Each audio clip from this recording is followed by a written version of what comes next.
به نام خدا. سلام. با اولین قسمت از آموزش سایت لینک بی در خدمتتون هستم. قبل از اینکه حالا آموزش رو بخوایم شروع بکنیم، من یه توضیح مختصری در مورد سایتمون بدم. سایت لینک بی دو تا ابزار اصلی داره، یکیش به اسم ادمین یار و ابزار دوم به اسم کاسب یار. خب اینا چیکار میکنن؟ ادمین یار به این صورتی که شما کانال هاتون رو توش پیام رسان های مختلف میتونید به همدیگه متصل بکنید و بر اساس حالا اون اتصالی که اتفاق میفته، مطلبی که تو یک کانال گذاشته میشه تو کانال های دیگه تون هم منتشر میشه. مثلا فرض کنید من یک کانال خبری دارم یا یک کانال رمان دارم، تو تلگرام فعالیت میکنم، در کنارش میخوام تو بله، تو ایتا، سروش، روبیکا پیام رسانه‌های مختلف هم فعالیت داشته باشم و کانالمو جلو ببرم. خب حالت عادی به این صورته که من باید تو تک تک این شبکه‌ها، در واقع کانالی که ایجاد کردم تو تمام این شبکه‌ها، هر پستی که بخوام بزنم باید تو تک تکشون کپی پیست بکنم و این فرآیند رو جلو ببرم. فرض کنید بخوام ویرایش بکنم، باید تو تک تکشون برم پستم رو ویرایش بکنم. بخوام مثلا پستم اشتباه شده دلیتش بکنم، حذفش بکنم، باید تو تک تک این شبکه‌ها برم این پستم رو پاک بکنم. خب ابزار ادمین یار سایت لینک بی این امکانو به من میده که من فقط یک جا رو مدیریت بکنم. من فقط کانال تلگرامم رو مدیریت میکنم. بقیه فرآیندها، بقیه کانال هام تو شبکه‌های مختلف رو در واقع لینک بی واسه من این کار رو انجام میده. یک جا رو قراره من مدیریت بکنم. ببینیم چی جوری میشه این کار رو انجام دادش. واسه این کار ما از قسمت اتصال جدید میتونیم کانال تلگرامیمون رو انتخاب بکنیم. ببینید تو قسمت مبدأ، پیام رسانه مبدأ که حالا فقط تلگرام هستش، ما نیازی نیستش که حتما من تو پلتفرم، تو بخش مثلا پلتفرم ها نیازی نیست برم تلگراممو وصل بکنم به لینک بی. هیچ این کارا نیازی نیست واسه پیام رسانه مبدأ. یعنی نیازی هم نیست من ادمین اون کانال باشم. من میتونم مثلا چند تا کانال خبری فرض کنید تو تلگرام وجود داره که معروف و مشهور هستن. این کانال ها رو میخوام وصل بکنم به یک کانالی تو ایتا زدم یا تو سروش زدم یا تو روبیکا، بله، به اونا میخوام متصل بکنم و به محض اینکه پستی تو اون کانال ها گذاشته بشه، به صورت خودکار تو پیام رسانه‌های منم تو کانال هایی که من ایجاد کردم هم منتشر بشه. پس واسه پیام رسانه مبدأ نیازی نیستش که حتما من ادمین باشم یا حتما تلگراممو وصل بکنم به لینک بی.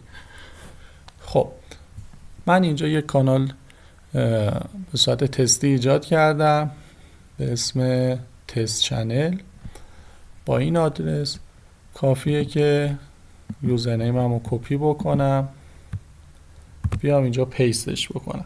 میتونم یوزرنیم خالی رو بزنم، میتونم با آدرس کاملش یعنی t.me مثلا اسلش حالا یوزرنیم کانال هم باشه، یا میتونم جوین چت کانال خصوصی مثلا داشته باشم، اونم میتونم وارد بکنم. یعنی حتی کانال خصوصی هم میشه به شبکه‌های دیگه هم متصل بکنم. خب این مرحله اول. پس پیام رسان مبدأ رو مشخص میکنیم از کجا قرار مطالب کپی بشه. میریم مرحله بعد. اینجا وقتی وارد بشم، واسه بار اول وارد بشم، به من میگه شما تو هیچ پیام رسانی متصل نیستید که بخواید در واقع مقصدتون رو انتخاب بکنید. پس برای اینکه من بخوام، چون من میخوام مطالب تو کانالم منتشر بشه، پس باید اون در واقع اون پیام رسانی که به عنوان مقصد میخوام انتخاب بکنم باید تو لینک بی بهش متصلش بکنم، وصلش بکنم. پس من اول از همه باید برم اتصال پیام رسان ها. میتونم تلگرام وصل کنم، ایتا، هر شبکه‌ای که حالا اینجا مشخص شده میتونم متصل بکنم. من فعلا به عنوان نمونه میخوام در واقع پیام رسان ایتام رو تو لینک بی متصل بکنم. روش اتصال تو لینک پی به دو صورت میتونم در واقع من اتصال رو انجام بدم.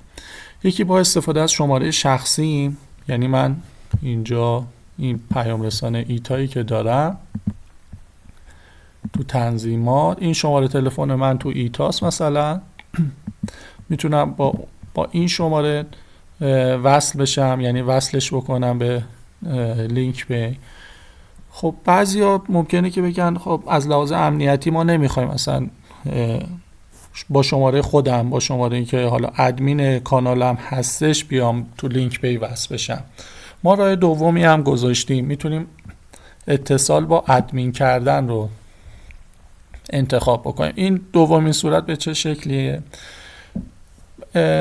روش دوم این صورتی که خود لینک پی میاد بهمون یه شماره میده، میگه این شماره رو که با این یوزرنیم هستش و شما میتونید ادمین کانالتون بکنید تو ایتا. بعد از اون که ادمین کردید تو کانالی که مورد نظرتون هستش، بررسی ادمین بودن رو میزنید و ما چک میکنیم که ادمین شدیم یا نه. اگه شده بودیم فرآیند در واقع اتصال اتفاق میفته. من میخوام روش اول رو برم، اتصال با شماره شخصی رو برم. خب شماره رو کپی میکنم، پیستش میکنم، ارسال کد. اینجا از طرف ایتا یه کدی واسه شماره من ارسال میشه.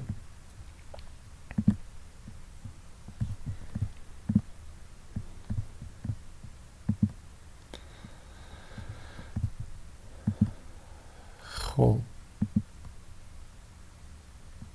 بله، این کد رو من کپی میکنم،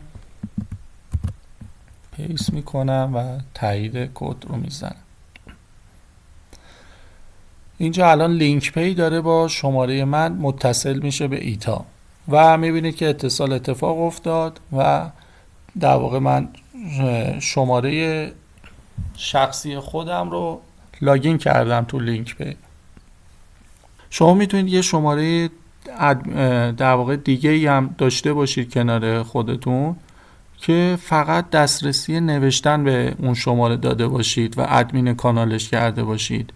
اینجوری دیگه خیالتون راحته که اونر کانالتون، مالک کانالتون خودتون هستید و هیچکس با اون شماره که لاگین نکردین یک شماره دومی رو ادمین کردین تو کانالتون و دیگه خیالتون راحته. اون شخص نمیتونه ادمین رو پاک بکنه، نمیتونه یا کار دیگه انجام بده، صرفا فقط میتونه مثلا ارسال پیام داشته باشه.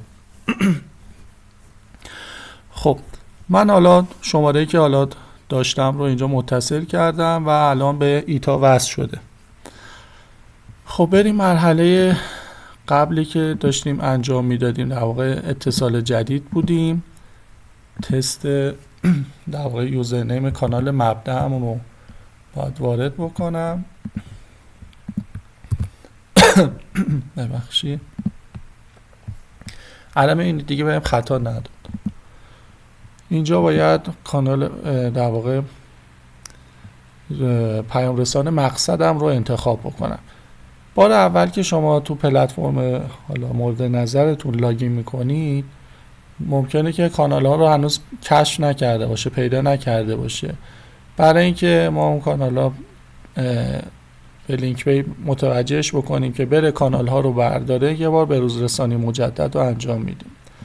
میبینید که چنانچه من کانالی داشته باشم همه کانال هامو میاره، فقط یه سریاش غیر فعال، اجازه نمیده. چرا؟ چون اونجا من ادمین نیستم. این شماره که من الان باش لاگین شدم فقط تو کانال تست خبر فوری ادمین هستش و فقط این رو میتونم انتخاب بکنم.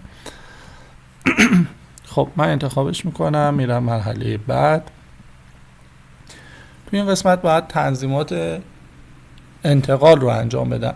میگم از این لحظه به بعد هر پستی که تو کانال تلگرامیم گذاشته شد تو کانال ایتام هم گذاشته بشه. مرحله بعد خب اینجا یه سری تنظیمات اختیاری هستش، تنظیمات پیشرفته هست. من مثلا میخوام فرض کنید اگه کلمه ای تو کانال مبدأ به اسم مثلا تلگرام نوشته شد، این خودکار بیاد خودش تبدیل بکنه به ایتا. یا مثلا اینجا اگه تست نوشته شد بیاد به این صورت.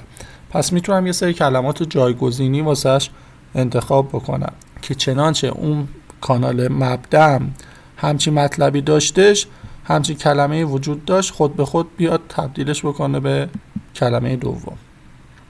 میتونم زمان بندی بدم، بگم فقط پستایی که بین ساعت 8 صبح تا مثلا 8 شب هستش فقط منتشر بشه، چون بعضی کانال ها هستن که کار تبلیغاتی اینا هم ممکنه انجام بدن. خب من مطالب رو نمیخوام تو کانال ایتا هم منتشر بشه، پس میتونم اینجا زمان بندی هم مشخص بکنم، یا بگم فقط 10 تا پست روزانه گذاشته بشه. از این کانالی که حالا به عنوان مبدأ انتخاب میکنم فقط 10 تا پستش هر روز گذاشته بشه.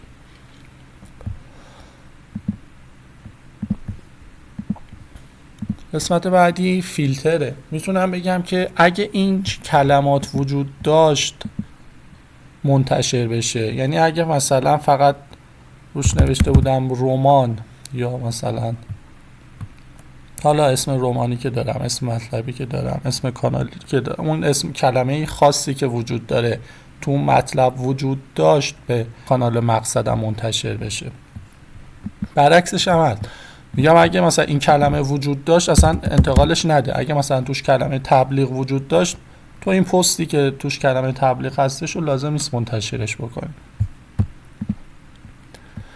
حذف کلمات، میتونم بگم آقا این کلمات اگه وجود داشت تو پاکش کن. مثلا اگه توش تبلیغ بود، اگه کانال فوری بود، تو پاک کن این مطلب، این کلمه رو که دیدی تو پاکش کن. نیازی نیست اون کلمه رو واسه من تو کانال مقصدم هم ببرم. میتونم یه سری متنم بالا یا پایین مطلبه که حالا گذاشته میشم اضافه کنه خود به خود. مثلا همیشه میخوام پایین در واقع متن فوترم یا حالا زیر پستم یه متنی هم به صورت ثابت خود به خود واسه هم بنویسه، یعنی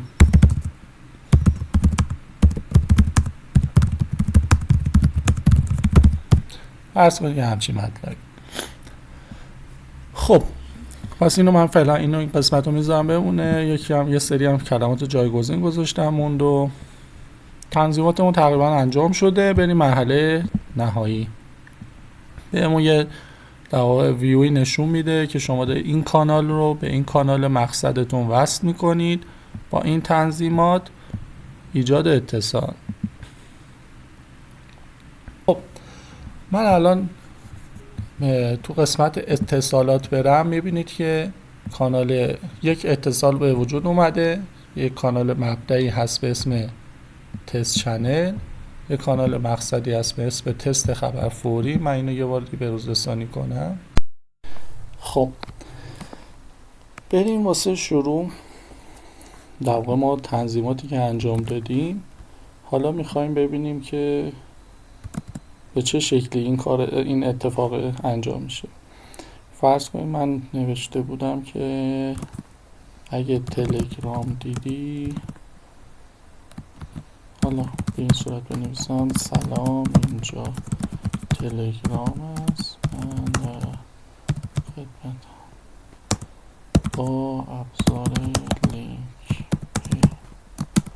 خب این هم می نویسم اینجا تست و پستم ارسال میکنم. خب بریم این ور ببینیم به چه شکلی. میبینید که به محض اینکه مطلب اینجا نوشته شد، اون تنظیماتی هم که انجام داده بودم اتفاق افتاد. یعنی تلگرام تبدیل به ایتا شد. تست اگه انگلیسی نوشته باشه شده بود، قرار بود که به تست فارسی انجام بشه و یه مطلبی هم به عنوان فوتر قرار شد اضافه کرده بودیم که اون مطلب هم همیشه اضافه بشه.